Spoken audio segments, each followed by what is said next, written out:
hairstylist sa isang mamahaling salon mula Lunes hanggang Sabado at tagagupit ng mga mahihirap pagdating ng Linggo.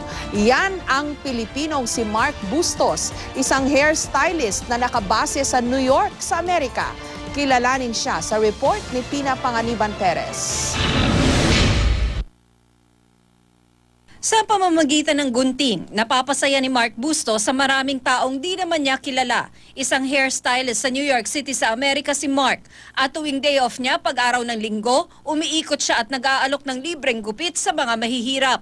Nagsimula ang advokasiyang ito ni Mark noong 2012 nang umuwi siya sa Pilipinas kasama ang kanyang pamilya para bumisita sa kanilang mga kaanak sa Pampanga. Kasama niya noon ang kanyang girlfriend, si Lala Javier, na half Filipina at taga Pampanga rin ng pamilya. Pinuntahan daw nila ang barberya kung saan nagpapagupit ang tatay ni Lala na sumakabilang buhay na. We rented a chair in that barbershop and I was able to work next to the local barbers for the day, and we had less fortunate children come in for their haircuts. Mula noon, kahit saan magpunta sina Mark at Lala, dala-dala ni Mark ang kanyang gunting. 70% raw, tinatanggap ang alok niyang libreng gupit. Not everybody wants a haircut, but I'd say 90% do want a haircut. But if they don't want a haircut, we just still sit down with them and have a little bit of a meaningful conversation with them. May ibinibigay rin silang package ng toothbrush, toothpaste at hand sanitizer at anumang pagkaing hilingin ng kanilang gugupitan. I'm just thankful every single day that I have a roof over my head and something to eat, and just seeing people all around the world that don't have the simplicities in life is heartbreaking.